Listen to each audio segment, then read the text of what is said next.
Vambora andar, que a terra já secou. Aí, Bora andar. vai no cacata Miguel. Menor cê precisa de fé.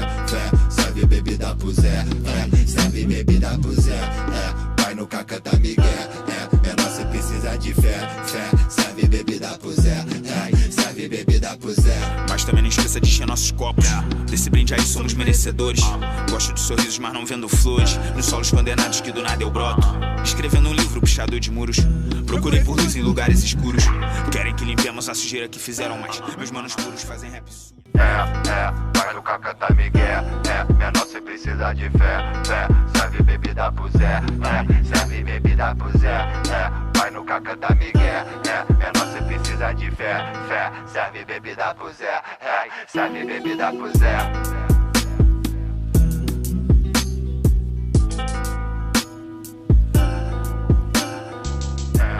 Menor cê precisa de fé. Menor cê precisa de fé. Menor cê precisa de fé. Eu me chamo Roberto Oliveira, sou conhecido na internet como Roberto Zé ou Tato Impambo, tem pessoas que me conhecem das duas formas. Sou sacerdote em Quimbanda Luciferiana. Eu entrei para a religião, eu tinha 10 anos de idade. Hoje, com 23, 13 anos depois, eu decidi trazer esse documentário à tona, com o viés de desromantizar, quebrar a ideologia elitista colocada em cima dos cultos de tradição africanas, principalmente o culto de Quimbanda, mas também Candomblé, Umbanda e outras questões. Eu acredito que tá uma bagunça. Eu acredito que eles curtem macumba da tela do telefone deles. Tá tudo errado o que estão fazendo com a nossa macumba. Não precisa, como diz o Vietnã, né, numa música, não precisa nem ser nenhum expert ou superdotado para entender o que estão fazendo com a gente. Não precisa. Então eu trouxe esse documentário para abalar de fato mesmo a estrutura daqueles que estão se achando os reis da macumba hoje em dia e para que as pessoas se nutram de informação daqueles que já estão há anos, anos e anos dentro disso e que vivenciaram aquilo que é antigo. Para que eles larguem a tela do telefone deles quando eles saírem desse documentário, quando eles terminarem de assistir esse documentário, para que eles larguem o telefone deles e vão procurar de fato um templo para vivenciar macumba de verdade. E não pelo TikTok. E não pelo Instagram. Esse é o meu intuito. Eu não julgo, entendeu, monstro?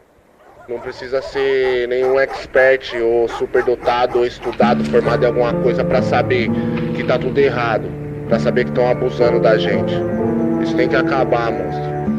Aqui quem fala é Vietnã. Favela pede paz. As linguagens religiosas no nosso país, elas começam a partir do momento em que as pessoas se subdividem. A fé gera divisões, às vezes divisões positivas, às vezes nocivas, né? Quando a gente pode analisar na sociedade que a gente vive hoje, existem pessoas que mantêm fé desde o seu berço, descobrem uma fé, se submetem a outra, ou até mesmo acabam se colocando em posições de estudo, de pesquisa. Na grande maioria das vezes, as pessoas elas trazem para si aquilo que é mais confortável para dentro delas mesmas. Às vezes as pessoas trazem para elas aquilo que é preciso, e às vezes elas apenas querem buscar algo para sanar alguma coisa dentro delas. É muito comum hoje, dentro do nosso tipo, né, do nosso tronco religioso, o afro-brasileiro, a gente vê pessoas que, pelo menos há uns 20, 30 anos atrás, pessoas que vinham de família, né? Eu cresci com minha mãe, com meu pai, eles frequentavam, eles me levavam, eu me apaixonei, eu fiquei.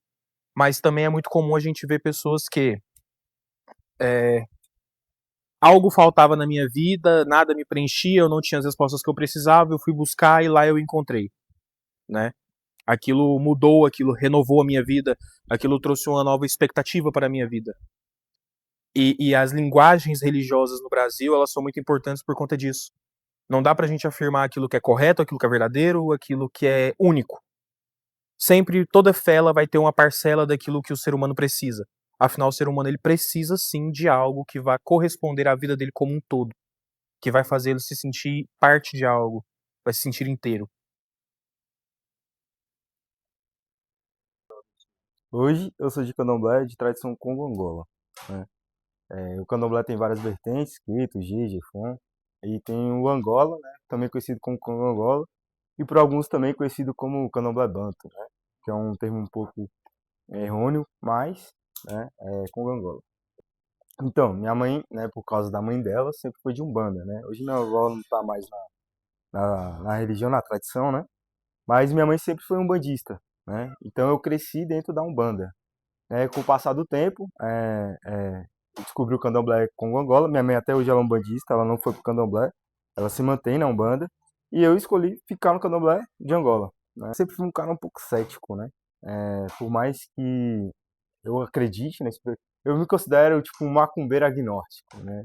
Então, assim, eu sempre fui um cara muito questionador de muita coisa.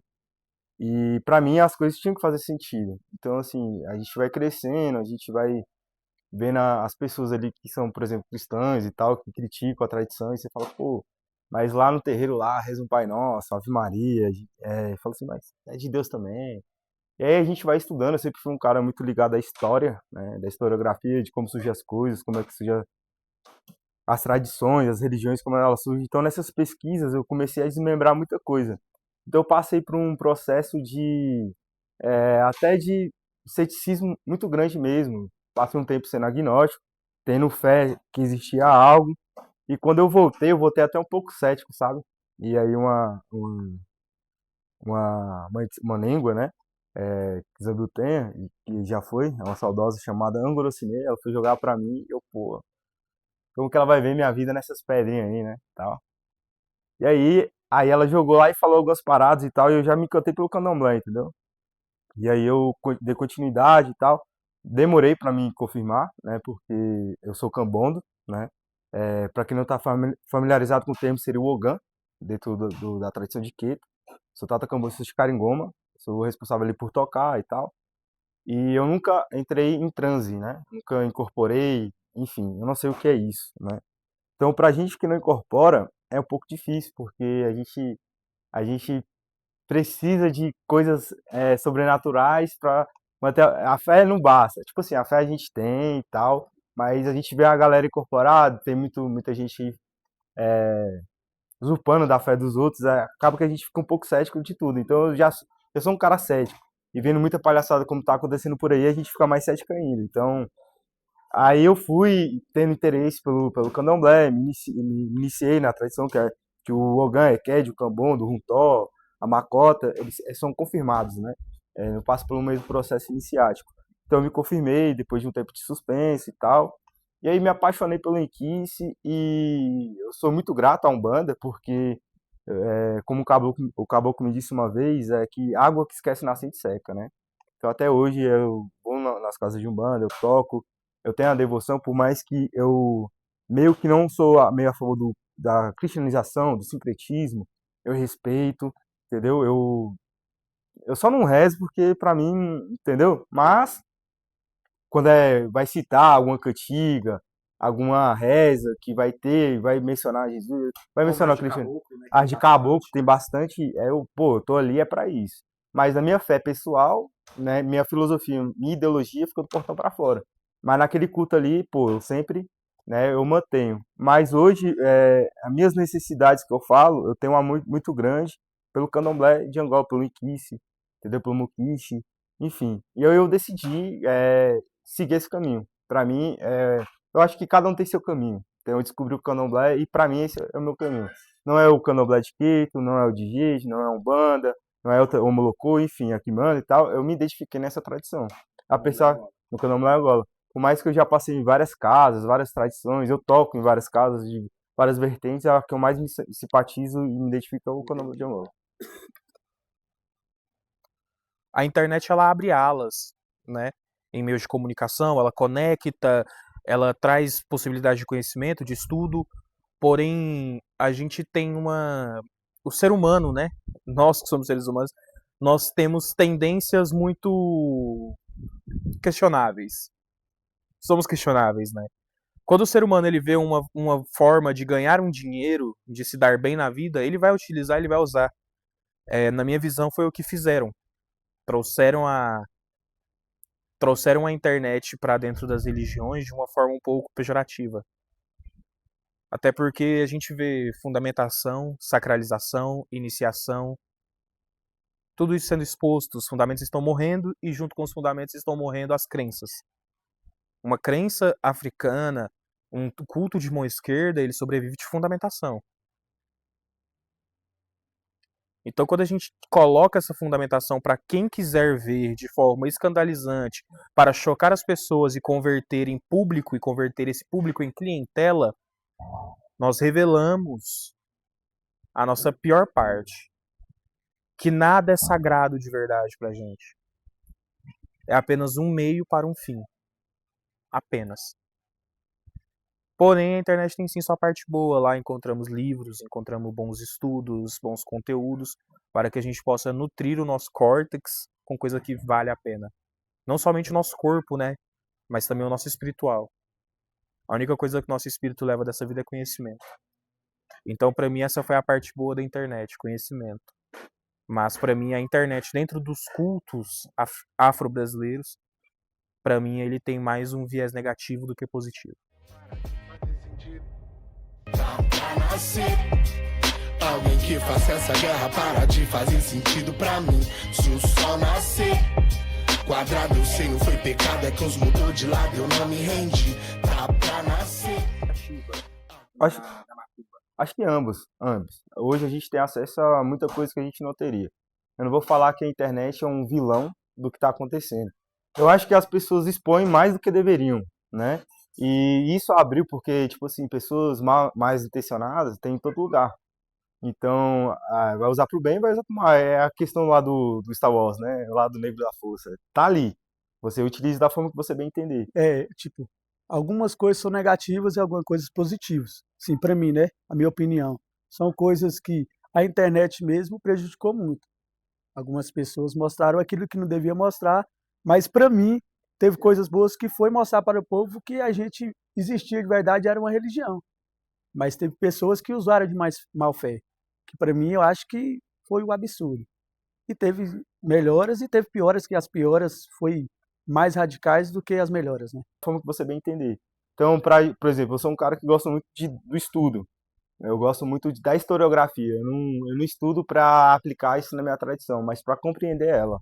Então, o estudo que você tem, saber a origem, coisas, materiais que você encontra na internet, entendeu? Mas para você entender, cara, como é que os Kyoko cultuavam lá Kitembo, né? Por exemplo, como que lá na Angola, lá no Congo, cultuava tal Inquice, entendeu? Mas não para alterar o culto, mas sim para você fazer aquela compreensão. Aí tem... pela minha experiência, deu uma melhorada em reconhecimento, né? E deu uma piorada sobre fundamento. Por quê? Porque quando começou a mostrar os fundamentos, eles começaram a criticar mais. Por que a gente fazia aquilo? Sendo que não podia ser mostrado. Os fundamentos foram feitos para a gente ficar em segredo, né? Aí tem dicionários. Você pega o dicionário, pô, quero ver o que significa isso. Então isso é da hora. Então a internet ela contribui para você ter busca e mecanismos para você se adaptar ali, para você ter um entendimento melhor da situação. Porém, por outra parte... E aí foi aonde entrou a discriminação mais ainda, né? O racismo religioso já existia. A intolerância existia, mas piorou mais, cada vez mais. E aí eu acho que foi aonde chegou no momento que ficou mais difícil. A internet está na internet para mostrar a religião. Eu não acho que seja maligno. Não só Quimbanda, mas como qualquer outra tradição de mão esquerda. Se a gente for parar para ver, nós somos o outro lado da moeda, né? A outra face da coisa. Somos nós quem revelamos a verdade sobre o ser humano. Somos nós que trazemos a realidade à tona. Somos nós que ampliamos as capacidades daquele ser. Não somos nós os responsáveis por suprimir, não somos nós os responsáveis por esmagar as crenças das pessoas. A gente sabe muito bem quem é que faz isso. Não somos nós. Então não é o macumbeiro que é maligno. Ficamos entendidos como maligno justamente pela concepção da Bíblia, né? Tudo aquilo que vai contra a ideia de Cristo é anticristo. Deve ser julgado, acuado, destruído, dissipado. Então não somos malignos. Não estamos dentro dessa concepção de maligno. Apesar que as pessoas querem enxergar assim. Então elas que enxerguem. Nós somos apenas aqueles que revelamos a verdade sobre o ser humano. Apenas. Trazemos o ser humano à vontade dele de querer ser aquilo que ele de fato é e se melhorar a cada dia. Nós não precisamos fazer uma crença para que se escorem nela e transfiram suas culpas, responsabilidades e o que seja para um outro ser, ou uma divindade, ou um inimigo, alguma coisa do tipo, um opositor. Somos apenas a outra face da moeda. Apenas. Tem medo de falar e não tem pena de dizer que enganar o povo leigo é ser pior que o... Alô, fala que eu te escuta. Me dá o seu dinheiro e vive igual filha da puta. Alô, igreja é tudo igual. Não importa se é católica ou é universal. Alô, cuidado meus irmãos. Pega o seu dinheiro e vai comprar alimentação. Alô, cuidado. Então, o que acontece? A gente é brasileiro, né? Por mais que o Estado seja laico, a gente sabe que a base do brasileiro é cristã. Então a gente cresce com esse pensamento de que existe o céu, existe o inferno, existe Deus, existe o antagonista, o diabo. A gente cresce sabendo o Pai Nosso, Ave Maria, o credo, né? Então a gente vai com essa mentalidade. E quando a gente nasce, quando eu falo a gente, eu falo no contexto geral, a pessoa nasce numa tradição assim, e se depara com as tradições africanas, elas querem cristianizar. Então, assim, as pessoas gostam do folclore da coisa, entendeu? Querer colocar suas entidades, as suas divindades como santos, como se... como que eu posso dizer isso? Como se não tivesse, tipo, defeito, entendeu? Quer divinizar demais, quer o folclore da coisa mesmo, entendeu? Então, quando a gente fala assim, pô, vai matar um bicho, por exemplo, né? A pessoa, pô, tudo bem, tipo assim, almoço e janta mistura. Né? Veio da onde? Plantou uma árvore? Colheu? Não, entendeu? Morreu. Ah, mas para ritual, que tal? Então já associa isso, né, às práticas demoníacas, né, vamos assim dizer. Então, as pessoas tentam fazer isso. Esquece que, por exemplo, Deus na Bíblia, por mais que eu não sou cristão, a gente tenta estudar e entender as outras crenças para a gente ter uma certa proteção de argumento contra, né, certos comentários intolerantes. Então ali, por exemplo, lá em Êxodo, Deus ensina a Moisés o sacrifício da Páscoa, né? Que mata lá um cordeiro, um cabrito lá, pega o sangue dele, tomar e passar na viga das portas, para antes da morte e tal. É um ritual. É um ritual. E lá em Levítico, cara, é só ritual de sacrifício. Lá, inclusive, fala que o holocausto é o que mais agrada a Deus, né? O cheiro do holocausto, que é a queima dos animais, né? Então, e Jesus ainda passou por isso. Aí o nego fala assim, pô, mas depois de Jesus, essa questão aí não existiu mais. Ele foi o último sacrifício. Jesus falou que não veio para alterar, né, a questão da ordem, se fazer cumpri-la. Não tenho culpa se Paulo falou isso diferente. Por mais que eu não acredite na Bíblia, não é minha fonte de fé, mas a gente tem que entender isso na hora de um debate. Porque quando a gente vai fazer nossas oferendas, vai matar um bicho, a galera, porra, você tá matando bicho, né? Então demoniza a parada. Então a gente tem que entender que as nossas práticas são nossas. Claro que o cristianismo, ele pega várias culturas, faz uma mescla ali, eles roubam a cultura e se apropriam dela. E assim foi. Então a crença do brasileiro é o catolicismo popular, né? Então isso vai estar ingressado dentro da cultura de candomblé, de umbanda, né? Até mesmo na quimbanda, mas quando eu falo assim, não a questão, mas sim a questão do antagonista de Deus, né? Vamos assim dizer. Então a gente vê isso. Até por exemplo, a galera fala que o santo foi sincretizado com o orixá, por mais que eu sou de Angola e a gente cultua o Inquice, porque o Inquice também foi sincretizado tanto com orixá, tanto com vodum e tanto com o santo católico, né? Então, o africano ele já chega no Brasil com essa mentalidade cristianizada.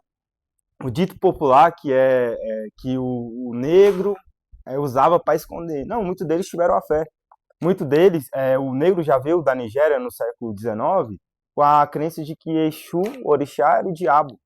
Né? Teve um bispo anglicano chamado Samuel Adjai-Crofts, que ele era nigeriano. Ele foi levado para a Inglaterra, virou padre, virou bispo, voltou para cristianizar a galera, catequizar a galera. E lá ele foi fazer uma tradução da Bíblia do inglês para o Yorubá. E lá ele troca toda para diabo, satanás, Deus, enfim, ele tira e coloca Exu. Então, lembrando que o século XIX é o mesmo século que os Yorubá chegam no Brasil. Então a galera já veio com essa ideia de que Exu era o diabo. Assim como os Bantus já tinham uma grande fé em Santo Antônio, pô, entendeu? Inclusive foi um dos ícones de uma revolução que eu não vou lembrar agora direito, mas ele foi um dos ícones pelos povos escravizados que ele, a partir daí ele foi sincretizado como Ogum. Aqui no Sudeste, ele é sincretizado com Exu, né? Mas na Bahia ele é sincretizado como Ogum. E São Jorge é Oxóssi, né? É qualidade. É a qualidade do santo.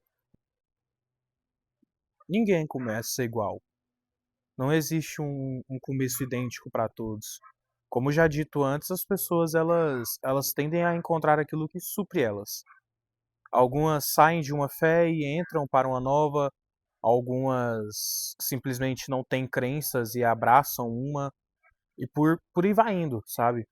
Não existe um coletivo, pode existir pessoas que entraram para Macumba pelo mesmo motivo, a mesma motivação, mas os fatos que levaram a essa motivação sempre vão ser distintos. Não dá para dizer que as pessoas elas são unânimes ou que as pessoas são igualitárias. Aquilo que as leva para um centro de macumba, um centro kardecista, uma mesa branca, uma mesa de jurema, um templo de quimbanda, o que seja, sempre vai ser algo único, algo pessoal de cada um. Então ninguém nunca vai começar igual. Jamais. Então, eu era da igreja. Eu era da igreja, tocava bateria na igreja. Certo dia, a minha irmã, ela me chamou pra ir num terreiro e eu nunca fui. Ela tinha um namorado que morava com o pai de santo, que se tornou meu primeiro pai de santo. Irmão, traz uma calça branca que aqui só pode entrar de branco. E até então eu não sabia para o quê, que era. Eu nunca escutei sobre umbanda, sobre candomblé. Meu mundo era tipo assim, a igreja e futebol. Coisa de menino, né? E eu levei, chegando lá, era um terreiro. Aí eu entrei nesse terreiro, esperei a minha irmã me falar comigo. Aí o Exu do Treme Terra falou para eu sentar. Ele pisou nos meus pés, pegou nas minhas mãos. Aí o médico começava a tremer, ficar vermelho. E ali soltou a minha vida toda. E foi a primeira vez que eu descobri que eu sou Ogã, né? Tata Kambondo. E aí começou o meu mundo dentro da espiritualidade. Cara, então, entre dores, recomeços, aprendizados e pessoas que eu tive que descartar, que doeu muito, né? O que acontece? Eu já sou de Angola, porém eu comecei dentro do Queto, porém meu pai de santo, que é esse médico do Exu que eu tô te falando, acabei de falar, ele era de Queto, certo? Só que ele não tinha 7 anos tomado, então tocava umbanda. Então eu vivia o Queto quando meu vô de santo descia no terreiro e fazia alguma coisinha ali, alguma coisinha aqui. Eu tinha uma empresa, que nessa empresa eu conheci o Caçaguanja. Aí eu comecei a sair com ele, me levava para casa dele, que eu inclusive eu entrei para dentro da casa dele. E aí foi quando eu conheci a Angola.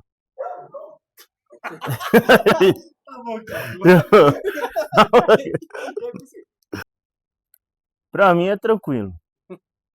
Para mim eu nunca me questionei isso, porém eu me questionava com as pessoas que incorporam. Nunca me questionei as pessoas que não incorporam. Certo? Só que às vezes as pessoas, a gente que não incorpora, se questiona a fé. Eu sempre tive curiosidade, conversava com os médicos. Inclusive hoje eu pergunto como é que é, para onde a sua alma vai, né? Assim, no meio brincadeira, porém para mim é tranquilo, cara. Eu nasci para isso, Apesar que hoje eu sou suspenso, né? Nos atos, quando tem a confirmação de o Cambondo, que Ogã ele é confirmado, o Cambondo ele é confirmado, ele não é ele feito de santo, ele é confirmado. Tem as ritualísticas que fazem para confirmar, para ter certeza se aquela pessoa incorpora ou não. Mas relação a isso, cara, para mim é tranquilo. Hoje em dia pode ser que eu incorpore, porém, né, é só na hora do vamos ver mesmo, quando eu me confirmar. Porém, hoje em dia, para mim, esse pensamento, como é a incorporação, o que se passa no momento, para mim não faz diferença, porque eu tenho certeza, né? O axé em si, ele prega muito a perca da vaidade. Ele prega muito o falso moralismo em algumas questões, né? A gente não pode generalizar, não podemos de forma alguma trazer uma generalização para o mundo, né, para as pessoas verem. Porque o que que acontece? Vemos pessoas e pessoas,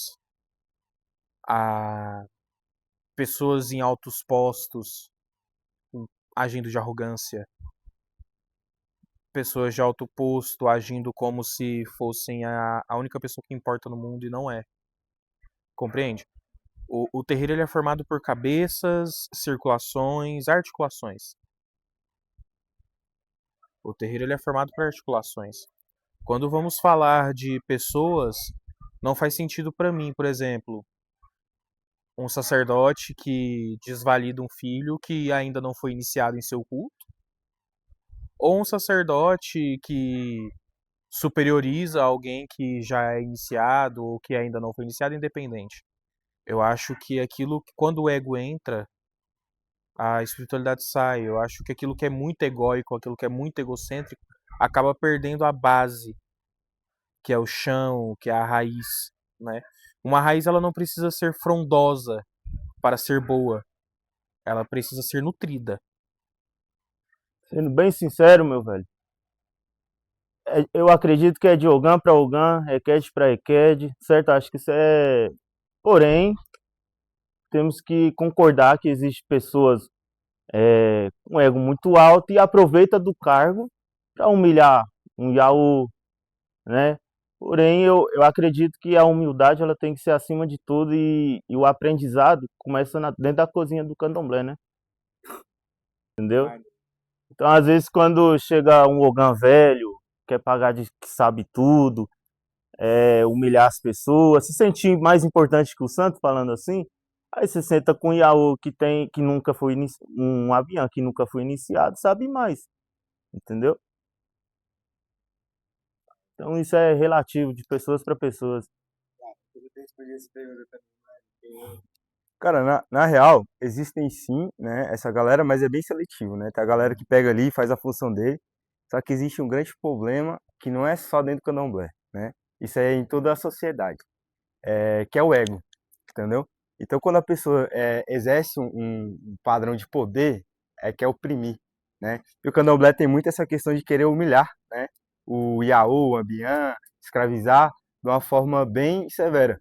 Só que o que acontece, né? O desejo do oprimido é se tornar opressor. E é essa, né? A pessoa vai lá e quer fazer o que fizeram com ela, né? Com as outras pessoas. E às vezes não, a maioria das vezes, a pessoa é um merda na sociedade, não é exemplo de nada e chega no candomblé porque tem um cargo que quer oprimir as pessoas.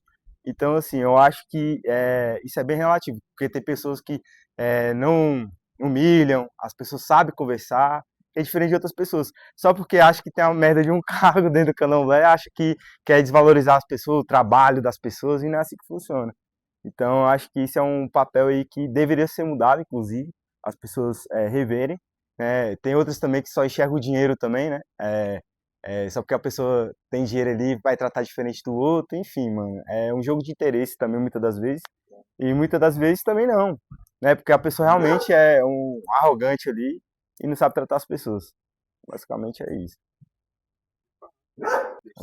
Não, eu nunca passei por isso, mas eu vejo assim e é foda, mano. Porque eu vejo isso acontecendo. Eu, como sou cambono, né? Sempre fui bem tratado. Tem uns lugares que realmente destrata, né? E contrata a gente pra tocar e não contrata como cambono, como Ogã, né? Contrata como percussionista. Ô DJ de macumba, canta aquela lá. E tal, né? Acha que a gente é DJ de macumba e tal, percussionista. Tá com seu dinheiro, é isso mesmo, nem olha sua cara. Entendeu? Mas pra mim tá suave. Se me tratou como percussionista, trata também como um negócio, né? E tal. Mas assim, tipo, eu nunca passei por humilhação, assim, e tal, não, porque casas sérias que seguem tradições, eu sou muito bem recebido, sou sempre muito bem tratado. Entro e saio, né? Como diz a língua no Guacesse, né? O segredo do candomblé é boca calado, pé ligeiro. Não vi, não sei, cabe em qualquer lugar. Então a gente vai lá, faz o que a gente tem que fazer e sai. Entendeu? Vê o merda acontecendo lá, beleza, fica na minha e tal, não vi, não sei o que aconteceu, pra não dar fofoca, né? Porque esse meio é cheio de fofoqueiro. Quer inventar história e tal, tudo mais. É um meio um pouco. Todo lugar, né? Tem. Quando envolve várias pessoas, tem certo tipo de problema que só muda o CEP. Né? Então, aí, às vezes, quando eu vejo uma situação dessa acontecendo assim, ainda dá uma revoltinha mesmo, entendeu? É isso. Eu acho que o cargo não quer dizer que a gente é melhor do que ninguém. Isso não existe. Ah, porque eu sou ganho, eu sou melhor do que o Iaô ou o Abian, não. Eu fui escolhido para ter uma obrigação e cumprir ela. Eu acho que eu tenho que preocupar mais com o meu cargo do que querer ser melhor do que o Iaô e o Abian. Porque o Abian é o futuro da religião. O Iaô é o presente. Sem eles, a gente não somos nada. O meu cargo não é nada, sem o Iaô, sem o Abian. Porque se não tiver esse, qual orixá que vai descer? Qual orixá que vai pegar o corpo de quem? Se não tem ele. Eu acho que tem que ter hierarquia, o respeito tem. Mas se eu rebaixar o Iaô hoje, agora pensa, o Iaô de hoje é o Babalorixá de amanhã. É o Ialorixá de amanhã. Não tem por que eu rebaixar ele porque eu sou Ogã. Eu tenho que mostrar para ele que ele tem que me respeitar pelo meu título que eu sou, que o orixá me deu. Mas na humildade. Claro que tem uns que passam do limite, a gente tem que dar uma cutucada para eles entenderem aonde está a posição de cada um, mas não na humilhação. Porque se for para você, já pensou o meu mais velho me humilhar, mesmo assim no Ogã? Porque a gente tem hierarquia. Eu tenho 19 anos antes, mas tem um que tem 30. Se ele me humilhar, eu vou ficar chateado demais. E aí eu não vou fazer isso com os outros. O que eu não quero que faça comigo, eu não faço com ninguém. Então quem faz isso, eu acho que tem que voltar de novo, botar a sandália da humildade, ficar descalço dentro do candomblé, ir para a filha da Ramunha, como a gente disse, e começar do zero. Que ela não serve para estar onde ela está, não. É o meu pensar.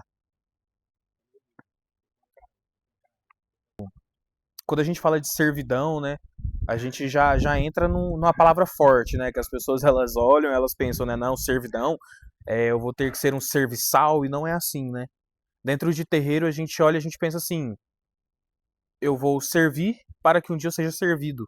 Todos começam assim, né. Se você tem aquele seu pai de santo que tudo ele fica te pedindo, faz isso, faz aquilo outro, faz aquilo outro, um dia foi feito isso com ele. Sentaram com ele, sentaram lá e falaram assim, ó, meu filho, faça tal coisa, faça tal coisa. Meu filho, não faça isso. Meu filho, arrume isso. Meu filho, pegue isso. É passado. Uma hora você serve para que outra hora você possa ser servido. E as pessoas hoje em dia, elas veem isso como algo ruim. Entende? Elas não querem servir, mas elas querem ser servidas. Hoje você lava o chão do terreiro de alguém. Amanhã vão lavar o chão do seu terreiro. Consegue entender que o parâmetro, ele não é de humilhação, mas ele é de equivalência? É aquele ditado, eu não faço com os outros o que eu não gostaria de fazer que fizessem comigo, mas eu faço com as pessoas aquilo que eu gostaria de receber. Então, se você quer que alguém te sirva, se você quer que alguém te dê algo, você tem que entender que tudo se inicia na base da hierarquia. Na base da hierarquia, você vai chegar lá em cima, você vai iniciar fazendo pelos outros, servindo os outros, você vai subir. É como se fosse uma empresa CLT. Né? Você acabou de entrar, você é estagiário. Você deve subserviência, né? Você deve obediência e respostas ao seu efetivado. Quando você se torna um efetivado, você deve subserviência ao seu supervisor. Quando você se torna um supervisor, você deve subserviência ao seu gerente. Quando você se torna um gerente, você deve subserviência ao seu chefe. E quando você torna um chefe, você ainda deve subserviência aos seus funcionários, aos seus clientes, etc. É a mesma coisa. Quando você se torna um zelador, você também deve subserviência aos seus filhos, aos seus clientes, aos seus cargos, aos seus companheiros, à sua família espiritual. Então a servidão, ela nunca acaba. Ela nunca vai acabar. A servidão, né, entre aspas, né? servimos os outros para que sejamos servidos. Eu sirvo o meu sacerdote para que ele me sirva com conhecimento, ajuda, apoio e aquilo que eu precisar. E as pessoas hoje em dia elas não entendem isso. Eu sou de Candomblé, nação Queto. E quanto tempo de religião? De religião, tenho 21 anos. Certo. A hierarquia era uma das coisas mais importantes para nós da religião. Então a gente respeitava os mais velhos, que hoje não tem mais. Hoje o mais novo quer ser o mais velho tem que calar. Né? Como hoje o Babalorixá vai chegar e vai falar assim: meu filho, você não pode fazer isso. Eu falei, eu vou fazer. E aí eu costumo falar que tudo tem um porquê. Se você não pergunta o porquê, você não vai saber. E quando você explica o porquê, eles ainda querem criticar por que é que os antigos faziam, se pode melhorar com a evolução que tem hoje. Mas se a gente for colocar evolução em tudo, não existe mais tradição. Acho que acaba a tradição. Então aquilo que é de raiz não pode ser negociado. Não, jamais. A tradição que é vinda lá de trás, quantos que os escravos sofreram para manter em pé a nossa religião? Para chegar aqui, evoluir ela e estragar ela, porque eu acho que estraga. Ah, mas eu vou filmar aquele fundamento. Não, aí você está estragando minha tradição. Está estragando a nossa tradição. Foi assim, eu já tinha um amigo meu que era Babalorixá, eu conheci ele, eu era bem novo. Sumiu muito tempo, voltou, já tinha uma casa de santo, que é na rua da minha casa, e aí um dos filhos de santo dele me convidou para ir. Vai lá assistir um pouco, isso aqui, minha família era católica, aquela preconceituosa, e eu fui, gostei de assistir, tudo mais, um toque que teve, e depois eu comecei a ir só. E aí um filho de santo que chama Sadala, ele foi iniciado lá, de Ossan, e ele falou assim: por que você não entra? Eu falei, não sei, eu tinha um pouco de medo, ansei pela família. Falei, quer saber, eu vou entrar. E aí eu entrei. E aí quando eu entrei, primeira divindade que eu conheci se chamava Tranca-Rua das Almas. E aí ele olhou para mim e falou assim: você vai ser aquele moço que vai tocar ali. Eu não acreditava muito porque eu não conhecia, né? Eu falei, não, tá bom. E aí foi assim que começou minha trajetória, né? Lá na rua da minha casa, nesse centro, que é onde eu comecei tudo. E minha família era muito preconceituosa. Quando eu iniciei ao santo, eu iniciei escondido. Iniciei aos meus 13 para 14 anos. Eu sou o único de religião matriz africana lá de casa e iniciei escondido. E eu acho que para mim a história mais bonita foi quando minha mãe falou assim que preferia eu estar lá dentro do que eu estar na rua. Porque eu sempre fui muito de festa, aquilo, e acabei que a religião começou a tomar mais meu tempo. Então não tinha tempo mais para sair. Para mim foi a história, foi ali tudo. Que ela não gostava, tinha o preconceito, tudo. Quando ela viu que eu não ia virar aquilo que não prestava, tudo mais, que a religião estava me tirando das ruas, foi aonde ela falou assim: meu filho, eu prefiro ser no final de semana, no sábado, no domingo, estar dentro de uma casa de macumba do que na rua, fazendo o que não deve.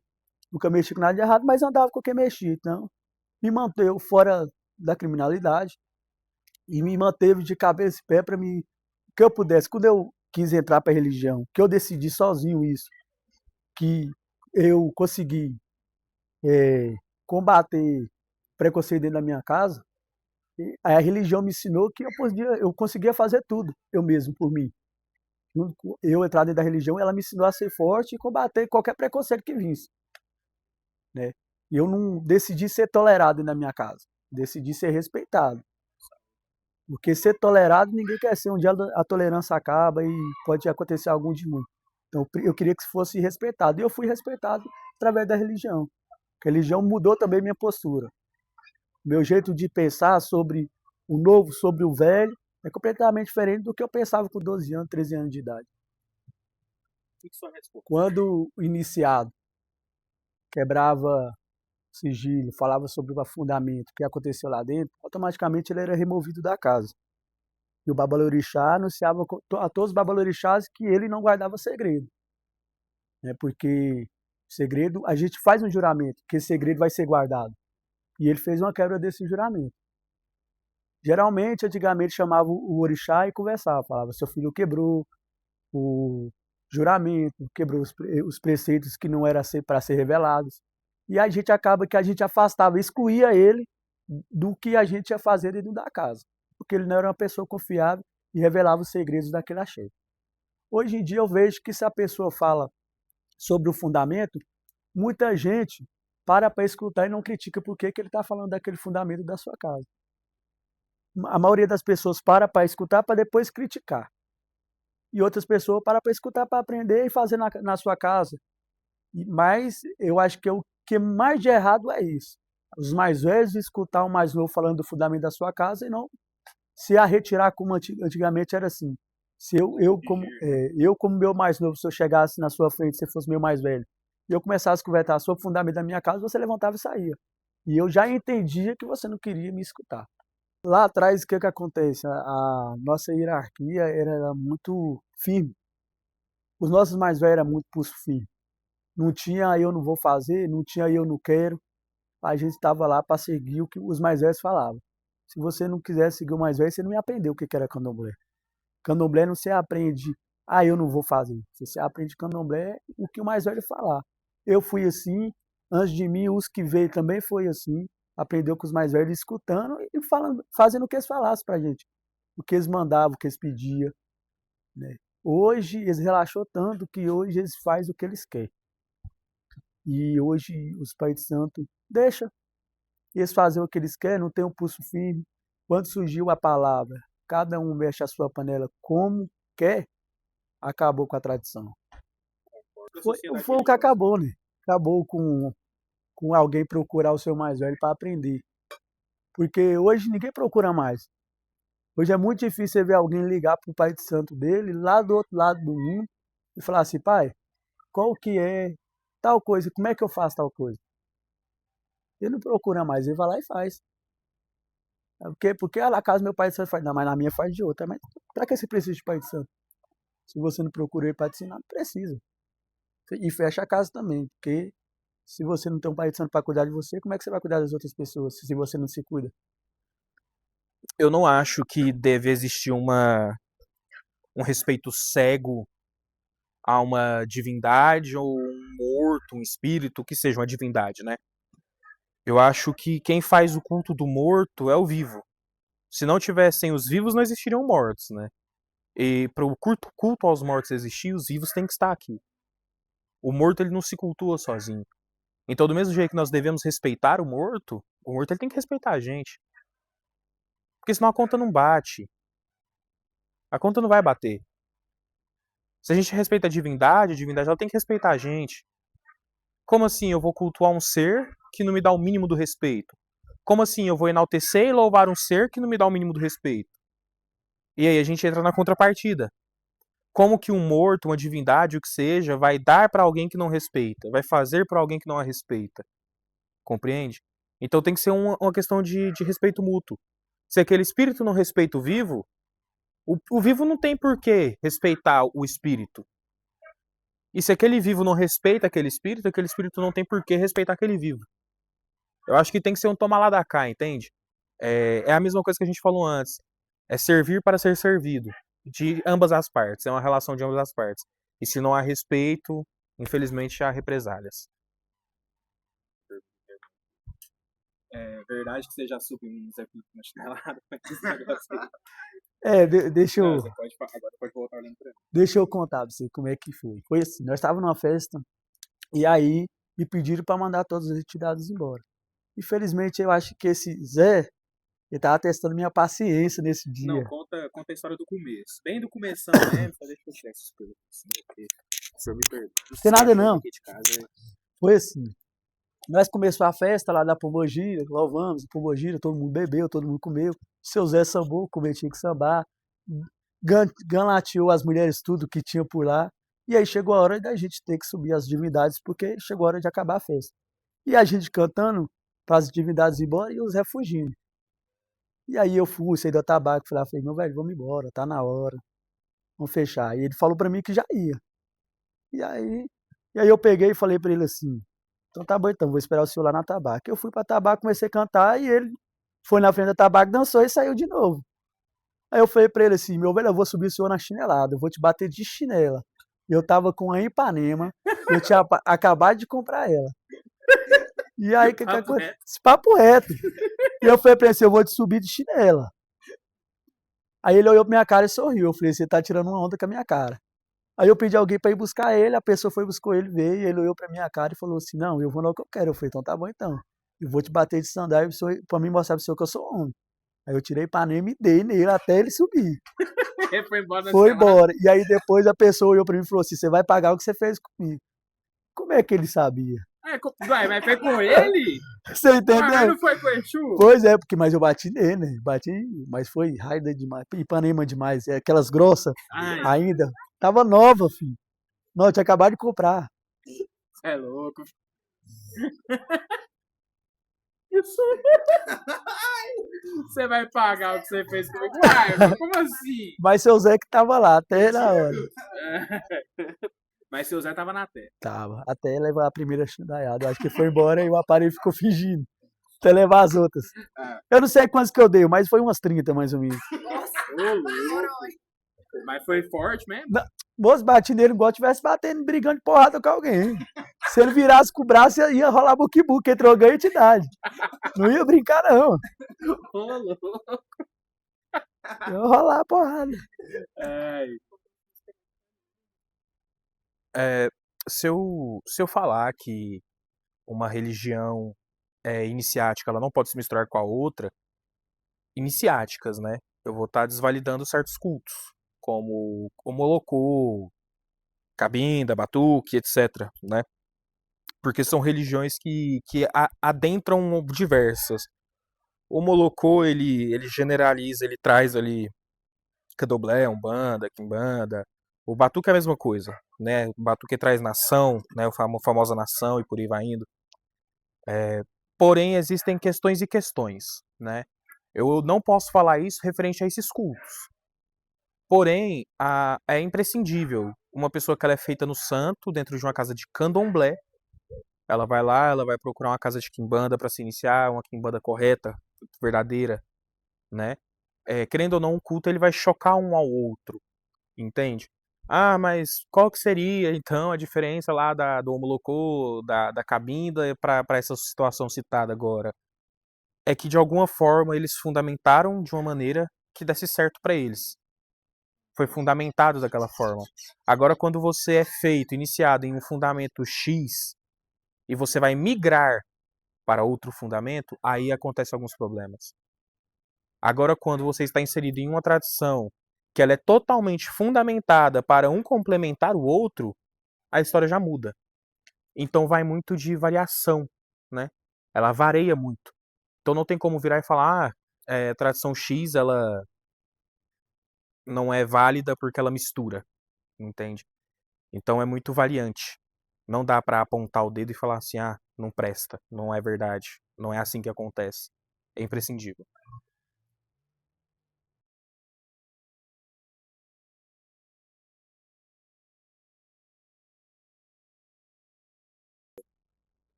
Bom, eu me chamo Laureano, conhecido popularmente aí pela turma da Macumba aí como Laureano Ferramenteiro. Eu sou proprietário do ateliê Ferramentas de Terreiro. Trabalho com a confecção de peças ritualísticas para terreiros de matriz africana em geral.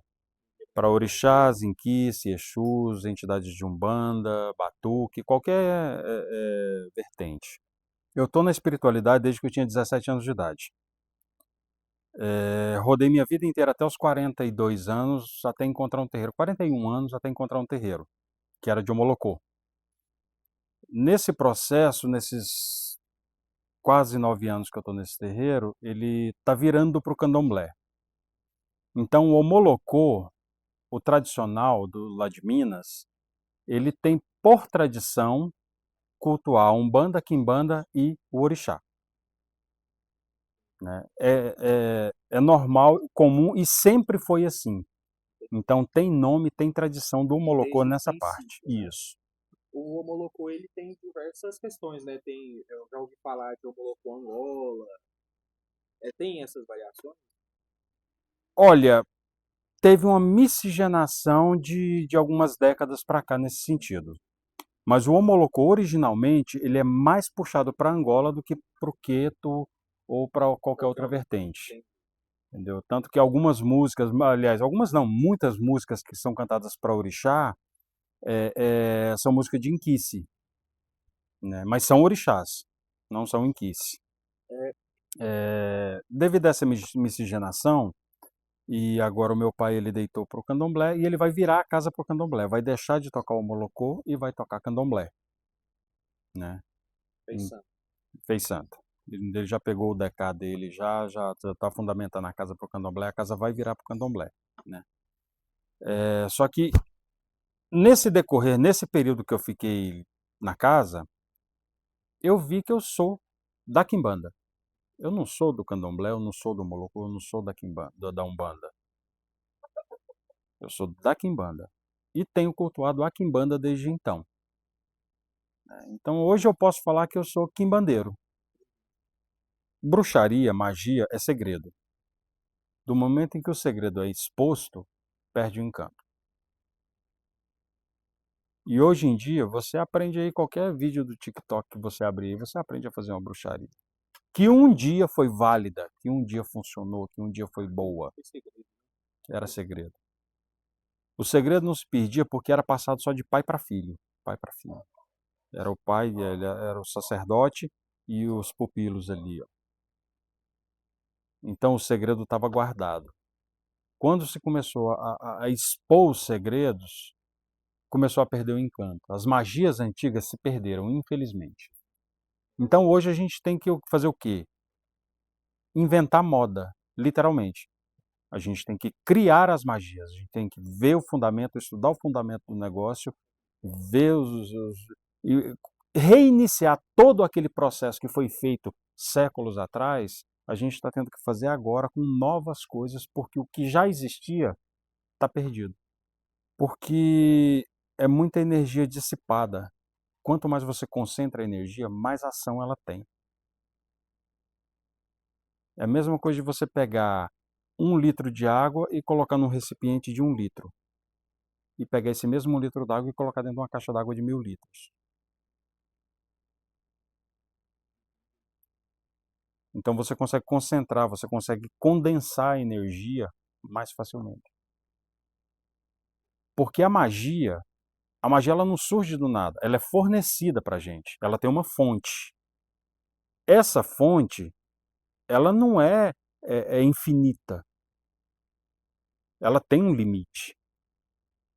Ela tem um limite de quantidade e tem um limite para tempo de fornecimento. Ela tem que se recarregar. Seja ela natural, seja ela artificial, seja lá qual for. Então, a energia, ela nasce e é dissipada. Aí a gente vai lá com a nossa magia, coleta essa energia e usa para fazer a nossa magia. Então, quanto mais gente tem fazendo uma coisa só, é cada um pegando um belisquinho dela ali, ó. Funciona, funciona. Mas como deveria? Nunca.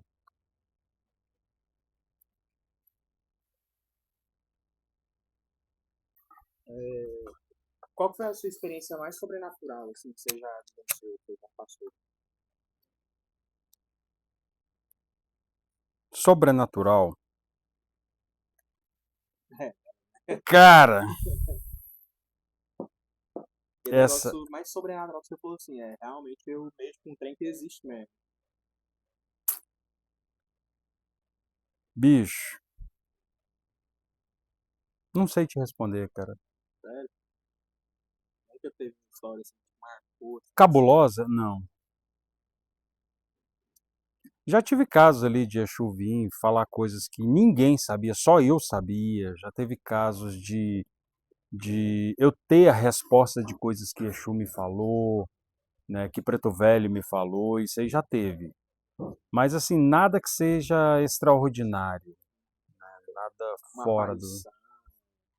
Cara, eu sou uma topeira, bicho. Eu não vejo nada, eu não escuto nada. Eu sinto, mas ver escutar, cara, esquece. Eu aprendi a não discutir com Exu. Como? A intuição. E a intuição que vem para mim não é igual, Exu conversou comigo, ele me falou que não sei o que, não sei o que. Não. Vai. Não. Pode. Fica. Intuição. É só isso. Ah, eu vou fazer uma exposição lá no terreiro do fulano hoje. Não. Pronto, encerrou o assunto.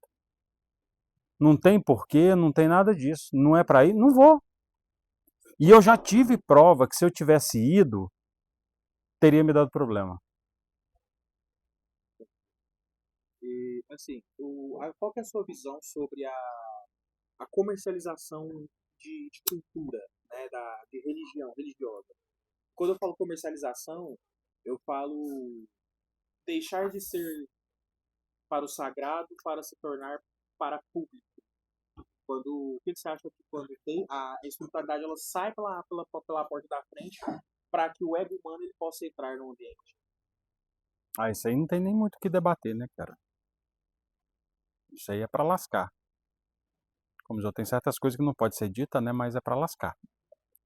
Agora, quanto à comercialização do culto, normalmente, candomblé, quimbanda, o batuque, o molocô e etc., a umbanda ela não se enquadra muito nisso, mas o ato da comercialização é válida desde o momento em que a própria espiritualidade define que o sacerdote deve viver daquilo ali. Ele deve dedicar a sua vida àquilo ali, aí sim eu acho correto ele fazer, ele cobrar para poder se sustentar e sustentar a casa. Não, mas a minha pergunta era tipo assim, eu falo nesse sentido. Não, eu sei. Eu falo no sentido, vamos supor, um exemplo. Hoje em dia a gente vê na internet mesmo, vamos lá pro TikTok. Tem gente que tá filmando iniciação, é esse tipo de venda que eu tô falando. Não, entendeu? isso aí não. É o que a gente estava comentando a respeito da magia anteriormente. O segredo. O segredo ele tem que existir, ele deve existir. Alguns anos atrás, a rigidez, a exigência na ritualística, na lida, na incorporação, no atendimento, era mais exigido do médium. Hoje em dia não tem mais essa exigência. Então hoje a flexibilidade é muito maior. Então tá mais fácil, né? Mas por que veio essa facilidade? Tem mensalidade. Se tem 30 filhos na casa, é 30 mensalidade. E se o pai de santo é ausente, aí fica mais fácil ainda. Vamos dizer que hoje em dia o que está faltando muito, muito, muito mesmo, no geral, é comprometimento. Falta comprometimento do médium, falta comprometimento dos cargos dentro do terreiro, falta comprometimento do pai de santo. E o principal para um terreiro funcionar bem, redondinho, é o comprometimento daqueles que frequentam o terreiro. Por que daqueles que frequentam? O cara chega lá carregado, lascado, energeticamente, né? Aí passa por todo aquele processo de desobsessão, puxada, descarrego, cada um tem o seu nome, conserta tudo no cara. Durante a semana, o cara vai e faz as mesmas coisas de novo, as mesmas porcarias de novo. Chega lá no terreiro lascado do mesmo jeito anterior. Então, querendo ou não querendo, esse processo de limpeza, quando é um processo muito pesado, ele desequilibra a corrente inteirinha. Dependendo do caso, às vezes, a pessoa em casa, ela demora 2, 3, 4 dias para se reequilibrar. Aí passa 2 dias tranquilo, vai lá e se lasca de novo, com um cara que fez porcaria de novo. Então, assim, falta muita responsabilidade na questão dos pais de santo, fazer uma seletiva nesse ponto aí. Calma e tranquilidade nunca vai ser coisas que habitam dentro de Kimbanda, né?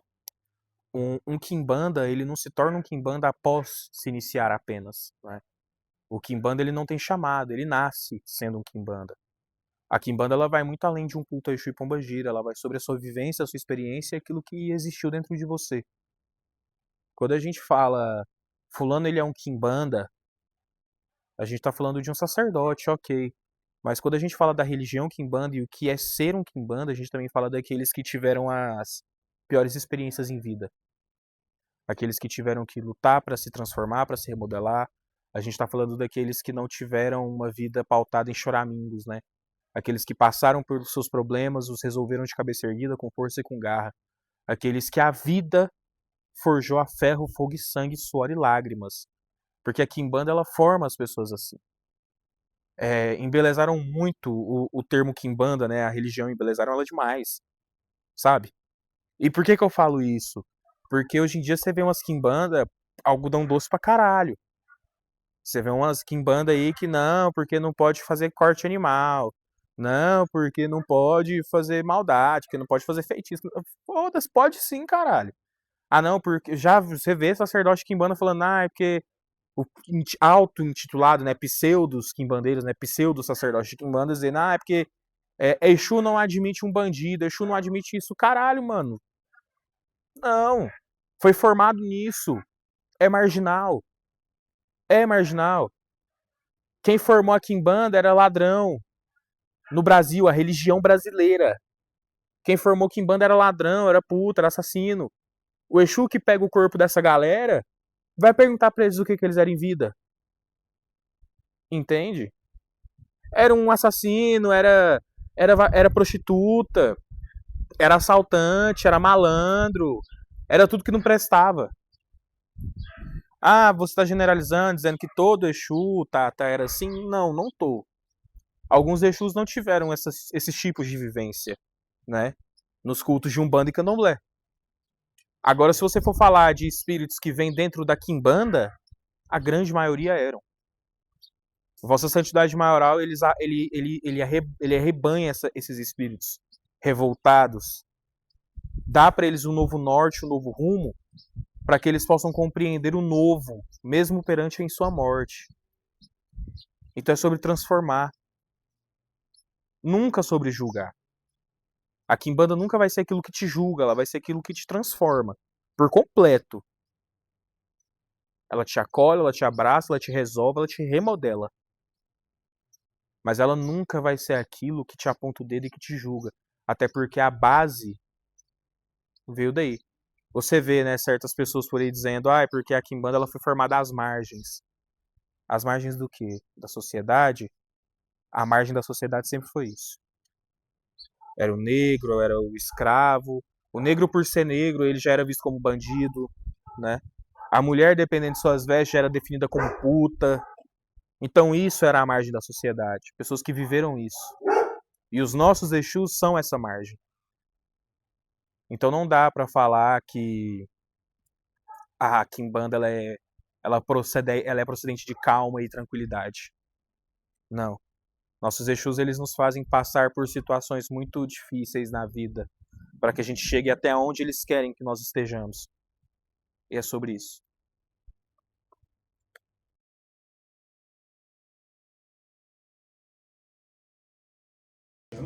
Me chamo Daniel Bruno, minha digina é Tatencongo Nkenda, dentro da tradução de Quimbanda Congo.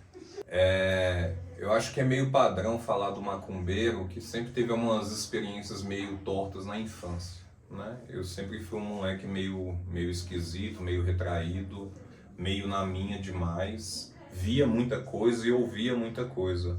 E ele se torna mais conturbado ainda na adolescência, que é aquele período em que a gente revolta muito grande, que a gente busca a resposta e não tem resposta e tal.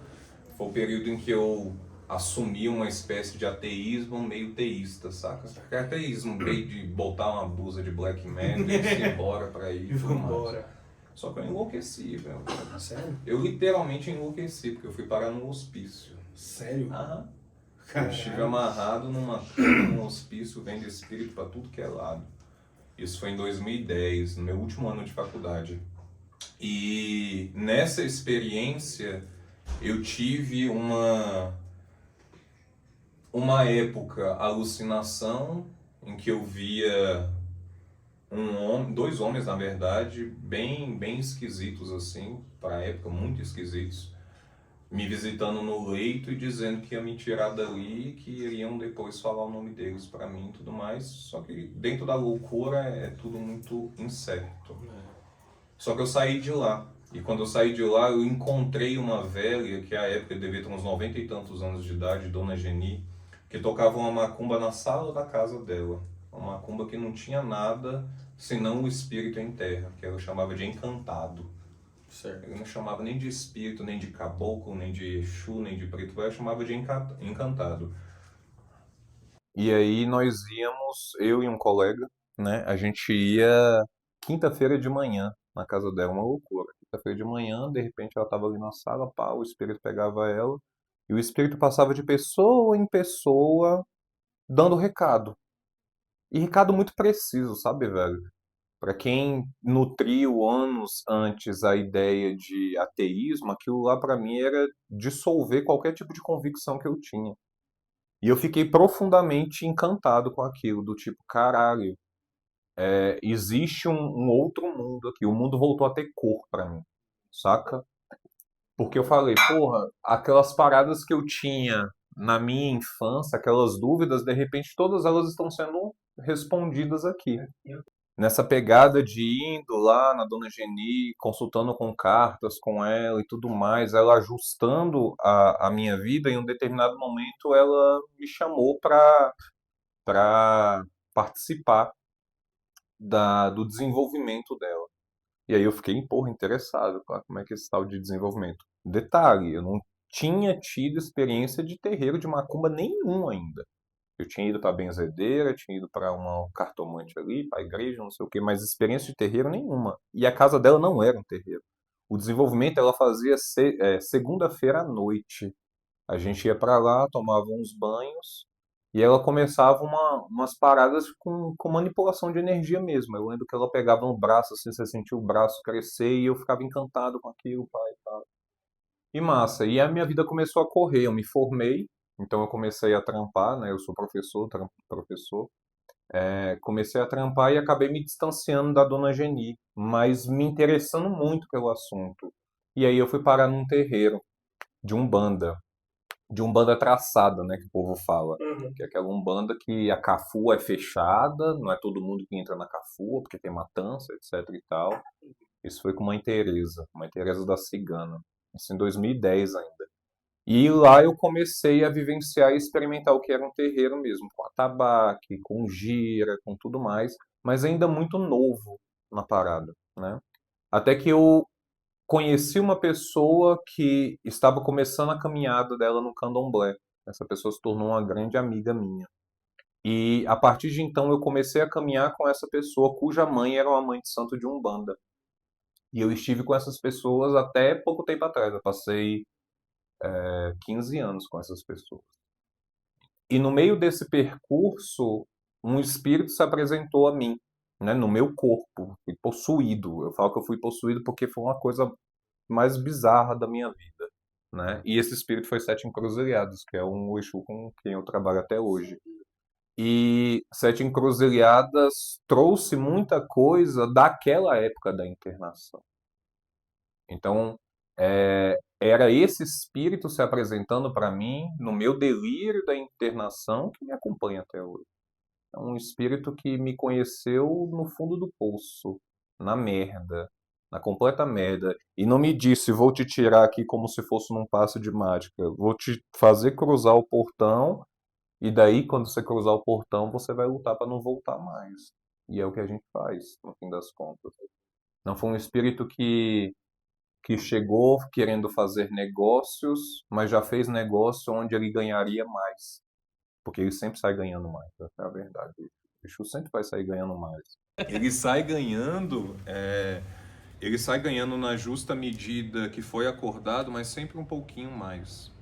Porque um espírito que é lembrado, ele continua vivo e poderoso, sabe? E é interesse do espírito ser lembrado. Não pelo mundo, mas pelos seus. Eu tenho certeza que pode um filho da casa estar daqui 30 anos ou 40 anos, mas cada um deles vão lembrar dos espíritos dessa casa. Eu tenho certeza disso. Salve. Saca?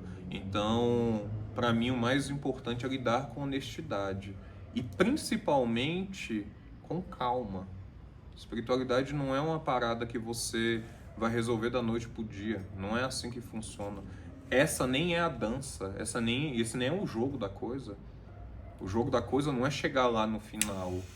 Eu não quero chegar no final do inferno, eu quero tatear cada pedacinho do inferno. Se eu já Palmear tateei tudo. ele em vida, eu vou tatear ele agora em memória, em imagem. Palmear em ideia. tudo. Palmear tudo, velho. Palmear tudo, pô. Você não tá aqui pra isso? Porque se não for pra isso, existem várias outras confissões que oferecem outra coisa. Então, lidar com honestidade é ouvir quem é do culto falando. As coisas não são um mar de flores. O espírito, ele não é um bicho de estimação. O espírito, ele não é um bicho desanimado, ele não é um Pokémon. Ele não tem essa noção de eu vou evoluir, eu não vou evoluir. O espírito, ele não tem piedade.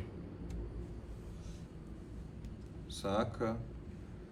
O coração do espírito é um coração de sabiá, que é bem pequenininho. Não é só porque é delicado, é porque ele é bem pequenininho. O projeto desses espíritos da nossa caminhada é para que nós nos tornemos honrados o suficiente para também sermos lembrados. E isso, às vezes, não tem nada a ver com a treta que você tem com um amiguinho ou com uma amiguinha lá no X da vida. Ou no TikTok da vida. Honestidade com o espírito. O espírito só pede honestidade. Se você dá honestidade, o espírito te retribui sempre. Sempre. Sacou?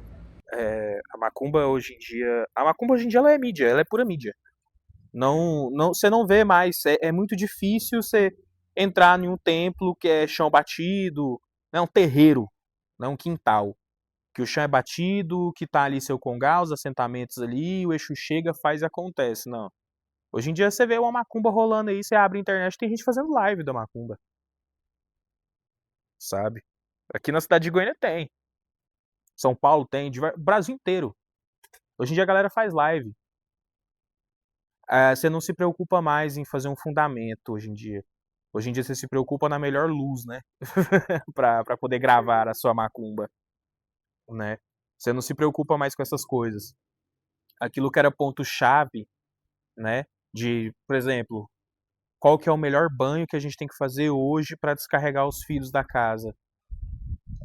É muito difícil você pensar nisso hoje, né? E quando você pensa, você faz o quê? Abre o seu telefone ali, né? A grande gama, né? Abre o telefone, vai no Instagram, Story. Olha, gente, hoje eu vou ensinar vocês a fazer um banho de descarrego. É sobre isso hoje. Hoje a macumba virou mídia, virou digital. Os terreiros estão ficando esquecidos, as pessoas estão mais preocupadas em aprender ali na internet com alguém que eles nem sabem a procedência do que entrar para dentro de um terreiro de raiz e aprender. Antes as pessoas elas queriam ser macumbeiras. Agora as pessoas elas querem ser midiáticas.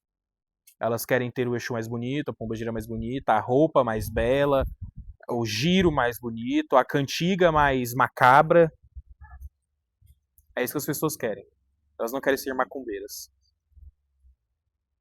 Bem, eu fico um tanto atônito, surpreso, principalmente com o lance da espetacularização da parada. Então, assim, como se a macumba que fosse para ser feita, tivesse de ser feita com a luz correta, com o take correto, com a orientação correta, né? Eu falo muito pra galera aqui de casa o quanto a informação ela é um grande privilégio, mas ela também é muito sedutora, no sentido de nos desviar do caminho que tem que ser empreendido. Quem caminha com o espírito entende que nossos sacerdotes, nossas sacerdotisas, no fim são eles. Né? Eles ditam a ciência deles, eles ditam o segredo deles. E uma das coisas que mais me encantam na Quimbanda é justamente o segredo familiar. E eu vejo a Quimbanda muitas vezes caindo numa presunção de disputar segredos familiares. Então, quanto mais você expõe, quanto mais você espetaculariza o seu culto, mais você está mostrando o seu segredo para o outro. E bem, se não é isso, então você não está fazendo o seu segredo. Então, alguma coisa aí está distinta. E aí eu fico me perguntando qual é a macumba que a pessoa faz se ela não tiver que postar. sabe? O que vai ser feito sabendo que aquilo não vai ser postado? Como é que eu vou fazer isso? Para mim é nesse momento que o macumba de verdade existe, porque é ali que o segredo da minha família ele está resguardado entre os meus, para que eles possam perpetuar esse segredo. Então, muito me incomoda na macumba como um todo a disputa às vezes que existe entre fundamentos, entre percepções e convicções. Porque eu não vejo muito sentido em discutir fundamento, porque o meu fundamento é para mim e para os meus. Eu não vou expor o meu fundamento para discutir com o outro. Eu não entendo muito essa proposta. E me preocupa o quanto essa exposição de supostos fundamentos, porque no fundo não são mais fundamentos, porque são expostos, né? O fundamento é o que está escondido, é o que fundamenta, né? Não banaliza e principalmente não cria uma expectativa do culto para quem ainda não está no culto. Para mim, o grande desafio é aquela pessoa que ainda não está dentro do culto, mas gostaria e às vezes tem uma espiritualidade para isso, às vezes tem caminho para isso, um genuíno interesse para isso. O que ela vai esperar do culto talvez é aquilo que está lá no palco, sendo que o culto é o que acontece por detrás das cortinas desse palco. O espírito que eu cultuo, para mim, ele é o diabo. Ele é o diabo porque o tempo todo ele está colocando uma cenourinha na frente do burro, sabe? Fazendo com que o burro esteja o tempo ali, indo. E se esse burro, o que ele quer, por exemplo, é ser enxergado como um burro de coroa, Exu vai dar isso para ele. Nem que isso talvez custe a própria memória. Porque a gente está num culto em que a gente está rememorando espíritos que viveram em terra, alguns deles, não todos, né? Mas alguns deles. E se a gente está falando de cultuar essas memórias, qual tipo de memória eu estou colocando na terra? Pelo que eu vou ser lembrado? Eu gostaria de ser lembrado exatamente pelo que eu estou sendo lembrado. Eu me sinto confortável pelo que eu estou sendo lembrado. E não para o mundo, para os meus.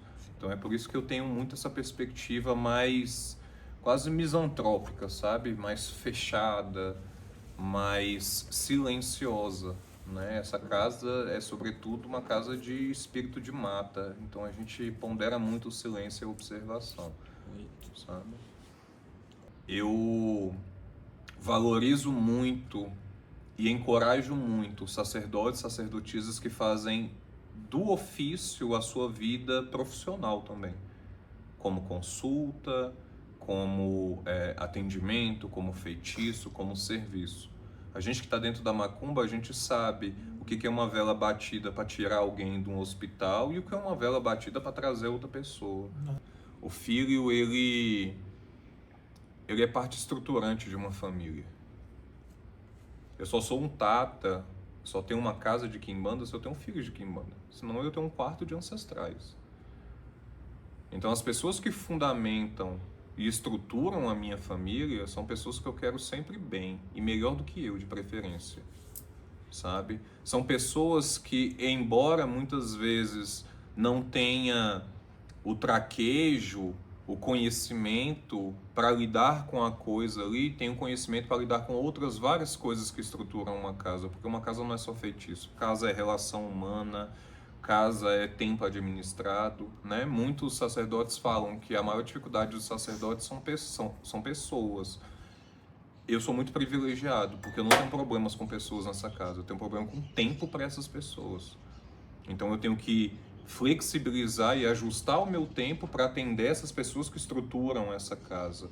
Mas pensar em um tijolo da sua estrutura e você ainda cobrar um aluguel para esse tijolo estar na sua parede, sabe? No sentido de exigir 5 pau, 10 pau para um ebó, para um filho, não faz sentido. Para mim não faz sentido. Eu não vejo sentido também. Para mim o filho, o máximo que ele, sendo, né, seu filho, o máximo que ele desembolsa para coisa deles ali é, sei lá, mano, um bicho, um material. Exatamente, uma caixada, o material sim, porque tem que correr atrás das coisas. Se não tiver condição, os outros irmãos vão ajudar, velho. Essa que é a fita, bicho. Essa questão. Precisa, né? É meio uma perspectiva tribal mesmo, sabe? E quando você tem um espaço dessa forma, que é um espaço mais reservado, que é um espaço mais fechado, As pessoas, elas se sentem confortáveis em ser quem elas são. E isso, para mim, é a maior prova de entender o que é esse culto a Exu. É entender que eu não vou num encontro, eu não vou num ritual, eu não vou numa função da casa para performar junto com os meus irmãos. Não, eu vou ser quem eu sou. E eu sempre falo isso aqui em casa. Quimbanda é um culto que esmera aquilo que a gente quer ser, genuinamente ser. Então, se um bandido ele entra na minha casa, ele vai ser o melhor bandido, se depender de mim. Se um empresário entra na minha casa, ele vai ser o melhor empresário. Se uma psicóloga entra na minha casa, ele vai ser a melhor psicóloga. Eu não quero saber no que ele quer ser melhor. Eu quero saber se ele sabe no que ele quer ser melhor. E se não sabe, a gente está aqui para descobrir isso junto. Sim. Sabe?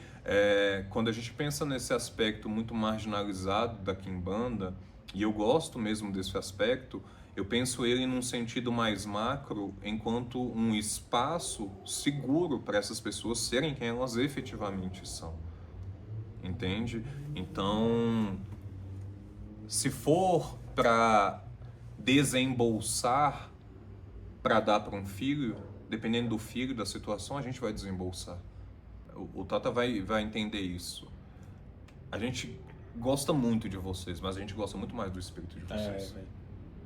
A gente faz por vocês, mas a gente faz mais pelo espírito de vocês. É, de jeito mesmo. Sacou? A real é essa. Nós prefere o espírito mesmo. E eu, particularmente... A herança... a gente temos um ditado popular, né? Nacional. Herança de pobre é espírito de macumba, né? Só que eu acho que não é só espírito de macumba, eu acho que é toda uma linhagem. Quando a gente fala herança religiosa, lembra, lá no começo a gente conversou disso, que cada um tem uma forma de entrar para uma religião? Eu acho que é muito disso. Às vezes, o que acontece é o seguinte, o bisavô, o tataravô de alguém era um religioso espírita, algo do tipo, e a família toda abandonou isso, seguiu por outros rumos, né, cristianismo, catolicismo, independente, né, da crença. E aquela pessoa ali, aquela espiritualidade inteira que veio depois, decidiu que seria ela que iria continuar aquele legado, levar aquela bandeira para frente, né? Isso para mim também é uma herança, né? Aquele legado que aquela pessoa naquela família começou, entende? Então isso para mim também é uma herança. Não vai muito além de, meu bisavô morreu e eu hoje em dia trabalho com o Exu dele. Vai muito além disso, sabe? Vai muito além. Meu tataravô, minha trisavó morreu e a pombagira dela vem no meu corpo. Eu acho que vai bem além disso, sabe? Eu acho que vai bem além. Eu acho que vai muito além do sacerdote que morreu e o Rombono herdou o templo. Eu acho que vai muito. Mas a herança verdadeira é quando você é escolhido pela espiritualidade para seguir um legado daquilo que foi iniciado e interrompido, né? Que foi renegado. E você precisa quebrar todos os paradigmas morais para que aquilo aconteça. Eu acho que isso é de fato herança religiosa. Olhe pra sua nega, véi, entenda que não é em blog de hip boy que se aprende sobre ancestralidade. Vai e vai, ganha esse mundo sem olhar pra trás. E vai, só não esquece de voltar pra vai. E vai, anda esse mundo sem olhar pra trás. E vai, só não esquece de voltar. É triste ver que os moleque da minha quebrada não teve a mesma sorte que eu. Tem um caso muito legal que aconteceu. Agora apenas um modo da Quimbanda dentro da casa do meu tata, né? Para quem não sabe, eu sou de Maria Padilha, rainha das Sete Encruzilhadas. Essa mulher me possui muito jovem, muito novo, né? E ali com 13, 14 anos comecei a dar passagem a ela, com ali 17 anos me iniciei na Quimbanda de Angola, da nossa família, nossa tradição. Um beijo pro meu tata, se ele estiver assistindo esse vídeo. E a gente tava ali fazendo uma festa, né? Foi pra rua, então a casa quente, derrubou ali os bichos pra ele e tal. É uma função zona gostosa. E teve a festa de tranca-rua no sábado, orou na sexta. Aí no sábado, né? Padilha, né, que já tinha comido, já era feita no meu corpo, já era obrigacionada. Pegou, né, minha carcaça e, assim, digamos que meu tapeto, ele morava num lugar que, assim, era, né, assim, como que eu posso dizer? Assim, que era de frente a uma loja, né, uma loja de especiarias aí da madrugada. Então, o pessoal, né, tinha livre acesso ali, ficava aberto, todo mundo conhecia, e chegou um pessoal muito louco, tipo, bêbado, mamado. E começou, tipo assim, a se consultar com as entidades. Até aí, era só um sábado qualquer, na casa de meu pai, entende? Isso aí era normal. Naquela época, a gente podia fazer um negócio com a porta aberta que nem chega nenhum maluco, né, batendo na gente, nada do tipo. Mas chegavam uns doidos assim, tipo, querendo se consultar, querendo resolver o problema. E chegou um homem para conversar com a Padilha, né? E a Padilha tava assim, tem um salão de festa e tem tipo um corredor, assim, a Padilha tava na frente da casa, na frente do corredor, que era uma casa que ficava lá o quitembo e outras coisinhas lá da Angola. Bom, aí tava meio escuro e tal, e eu tava virado de Padilha, assim, dentro do Megazord, né? Manifestadão. E o cara meio que, tipo assim, tentou abraçar a Padilha no meu corpo. Tipo assim, meio que tentou se aproximar de uma forma assim que não foi muito bacana, sabe? E a Padilha tava com uma tacinha de champanhe na mão. E ela tacou a taça assim na cara do cara, saiu xingando. E tipo assim, cara, eu nem sabia até então que a Pombogira ela podia fazer isso, entendeu? Porque, tipo assim, porra, pensa, ela tá aqui, ela pegou meu corpo, ela é responsável por meu corpo, ela não vai deixar eu passar por um abuso assim na alta na casa do meu pai de santo. Ela cortou a cara do cara na taça, assim, ó, e saiu xingando, e saiu pra luz e tal, e o cara quis vir pra cima dela, seguraram e tal, tal, tal. Nesse mesmo dia o cara bateu o carro, entendeu? Ele saiu louco pra, diz ele, pra buscar uma arma pra matar a Padilha. Padilha, né? Sátira. Do jeito que é, não dá pra matar, eu já tô morta, mas tá bom, vai lá, pega a sua arma lá, vou tá bebendo aqui te esperando. Nesse meio tempo aí que ele foi buscar a arma dele, ele se fodeu. Passou assim um acidente fudidão de carro, entendeu? Que ficou bem machucado. Daí, né, foi pro hospital, tudo mais. Um dia depois volta o homem pedir desculpa ao meu pai de santo, a mim, a Padilha. Inclusive, ela ganhou uma cabrita desse filho da puta, inclusive. Entendeu? E ele só se fode. Até hoje, só se fode. É uma história, né? Exatamente, exatamente. O ponto é que ele nunca mais mexe com a mulher, seja ela viva, morta, seja incorporada ou não, entendeu? Esse daí.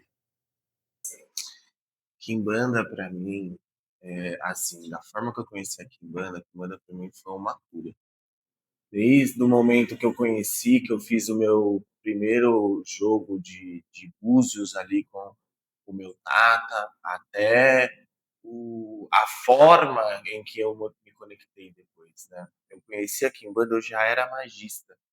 Então, potencializou todas as minhas práticas, potencializou o meu oráculo, então me deu arma, de fato, para continuar trilhando. Então, para mim, é assim, uma medicina que cura a gente de dentro para fora. Que hoje eu consigo ver a Kimbanda como uma forma de armar aqueles que devem ser armados. Eu nunca tive ali como me defender ou como me colocar na vida. E a Kimbanda me trouxe isso, esse empoderamento, não só da forma em que eu vi o mundo, mas também na sua própria arte da necromagia, né? Porque o negócio fica assim. Então, principalmente a cura e, assim, é a gente conviver diariamente com os nossos ancestrais. Sejam eles divinizados, sejam eles não divinizados, sejam eles do nosso templo, sejam eles nossa avó, nosso avô, vivo, morto. Isso e coisas a mais.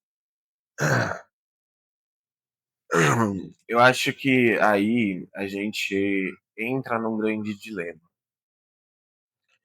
Porque, assim, hoje em dia popularizou-se muito a quimbanda, né? Hoje em dia a gente tem rede social, hoje em dia a gente tem acesso a muita informação ali na tela do nosso celular. E antigamente não era assim. Eu vi a quimbanda acontecer quando não existia internet. Quando a internet era tipo assim, não chegava aonde estava a quimbanda, entendeu? Então, assim, hoje eu vi que muitas pessoas estão atrás de prostituir um fundamento que muitas vezes nem elas detêm. Porque eu falo para você, hoje em dia, o que eu vejo de pessoas vendendo assentamento, vendendo oráculo, vendendo isso, vendendo aquilo, porque a quimbanda tornou-se nada mais do que uma forma do povo ver que, tipo, o macumbeiro ganha dinheiro. Entendeu? Então estão explorando o nome de Exu e Pombogira. Eu acho que, assim, é muito difícil traçar uma linha tênue para que a gente separe aquilo que pode ser mostrado e aquilo que não pode. Eu acho que, assim, por sermos, né, um grupo de resistência, a gente tem que se posicionar e pensar de uma forma ácida. Se posicionar de uma forma, como que eu posso dizer, para causar impacto. Mas, ao mesmo tempo, se a gente for mostrar como é montado um assentamento, como é feito de fato aqui, o nosso culto, não dá para ser vivido através da rede social. Então, nós devemos cada vez mais mostrar aquilo que é superfície, que é o que o povo quer ver, entendeu? Que são os trabalhos, que são os textos. Eu acho que, tipo assim, é muito importante a produção de conteúdo, seja do audiovisual, seja escrita, seja até na própria rede social, de posicionamento. Para que fale, quem manda é isso aqui, meu irmão. Você tá passando por isso aqui, não é quem manda. Entendeu? Isso aqui, ó, é sabor, entendeu? Quimbanda, não é quimbanda, não. Então, assim, eu acredito que hoje a gente precisa tomar muito cuidado com o que a gente vai falar, muito cuidado com o que a gente vai mostrar, porque sempre tem um mal-intencionado, até na própria religião, eu sei que fulano tem esse fundamento lá, eu vou denunciar.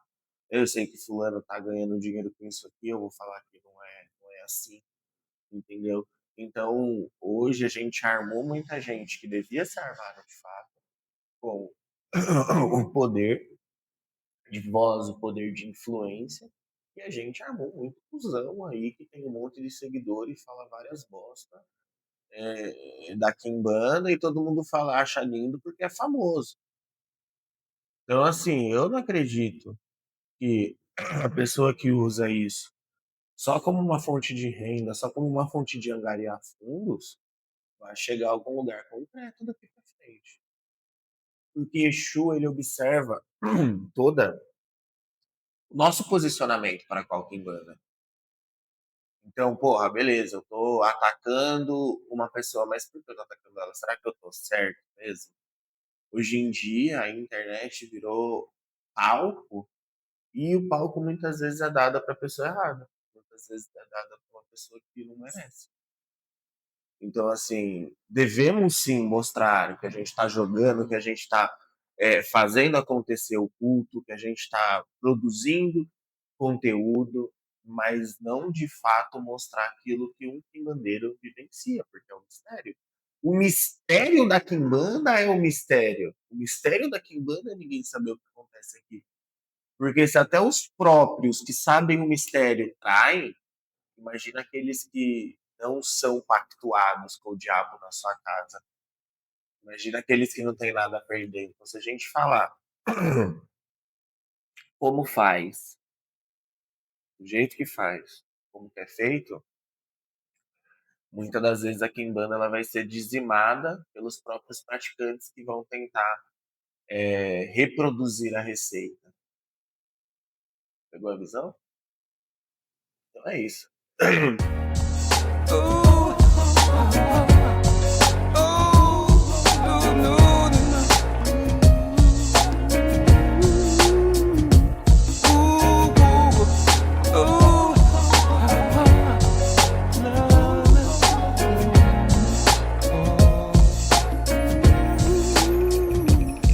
Pelo chão, pelo amor, falar da cura que eu recebi quando eu recebi a Quimbanda nos meus caminhos. Porque diferente do que muitas pessoas vão sempre procurar espiritualidade para conseguir amor, para conseguir emprego, para conseguir fortuna, eu procurei, na verdade a Quimbanda me encontrou no momento que eu precisava da minha cura. E era a saúde mesmo, era saúde mental, saúde física, saúde espiritual. Porque uma vez que você tem um chamado para o sacerdócio, quanto mais você se afasta desse caminho, mais as coisas vão dando errado na sua vida. Então eu estava há mais ou menos 12 anos fugindo do sacerdócio, sabendo que eu precisava daquilo. Eu fui adoecendo. Eu fui adoecendo e não adoeci pouco. Quando a Quimbanda entrou no meu caminho, eu ainda relutei muito para ela, até que eu entendi que ela ia ser a minha cura. E ela foi. E ela não foi só a minha cura, ela foi a cura que começou em mim e curou indiretamente, né? Sem perceber, curou minha família, curou a família do meu marido, cuidou as pessoas ao meu redor. Muitas pessoas tinham perdido a fé na espiritualidade. E por conta da Quimbanda, não de crer na Quimbanda, mas por conta de ver o que a Quimbanda fez na minha vida, eles voltaram a crer que existe algo mais, algo maior entre céu e terra, digamos assim.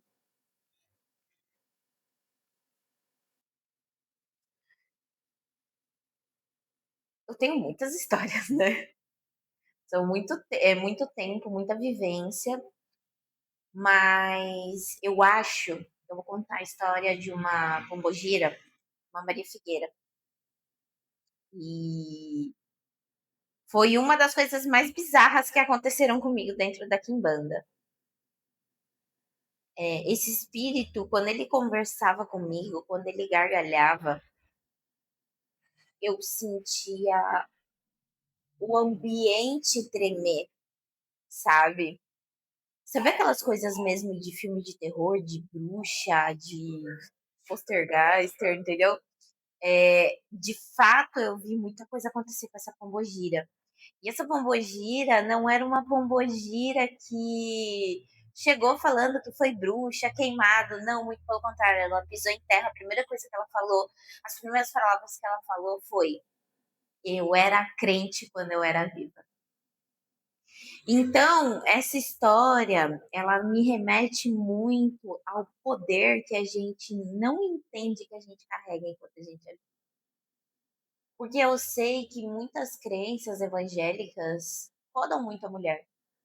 E ver um espírito que em vida foi de uma outra crença pisar dentro da Quimbanda, porque sabe que aqui, depois de morto, era o local que ele ia poder potencializar o que ele já era, é algo que de fato mudou minha vida. Que eu olhei para aquilo e falei, cara, a Quimbanda não é o que eles dizem ser. Do jeito que a gente fazia antigamente. Não se filma tudo. Não se posta tudo. E mesmo que possa se filmar, não significa que pode postar. O grande quê da questão é que na Quimbanda, tudo você pode, mas você deve. As pessoas estão querendo tratar como se fosse necessário existir influencers de macumba e coisas que não devem existir. Tem muita gente por aí achando que deve postar conteúdo igual a Virgínia. E não é bem assim. A Quimbanda não tem espaço para essa super exposição do culto. Existe um porquê haver um segredo, existe porquê existir uma iniciação e uma pactuação. As pessoas estão preocupadas demais em agradar o algoritmo que acabam esquecendo de agradar o que deveria ser agradado de verdade. São seus espíritos, que são aqueles ao qual vocês pactuaram. Eu vejo muita gente espalhando desinformação por ser super famoso na internet, e fazendo coisas que não deveriam ser feitas, expondo fundamentos. Quantas pessoas esses tempos atrás eu estava acompanhando uma pessoa no Instagram e a pessoa estava postando de onde estava colhendo a terra do fundamento do assentamento. A pessoa estava expondo que jogou o assentamento fora e só mostra que é desinformação, porque até as formas de descarte que são feitas de formas errôneas. Então, infelizmente, a quimbanda ela está sendo entregue outorgas na mão de um monte de pessoas que não vão viver o sacerdócio, que não vão de fato se colocar dentro do culto e se entregar para o culto. A quimbanda hoje ela virou hype. E daqui a uns anos não vai ser mais tão legal assim. E muita gente não vai mais estar cortando galo e galinha para os Exus. Muita gente não vai estar mais fazendo o que faz. Muita gente vai ter sido esquecido. E quem é de verdade vai se sustentar. Por quê? A quimbanda é um culto de resistência. E ninguém resiste sem uma estrutura verdadeira. Eu vejo que o futuro da quimbanda dentro da internet não é um futuro muito promissor. Os quimbandas de verdade vão voltar a fazer o que faziam antigamente. Se esconder. E sair só na hora que for necessário.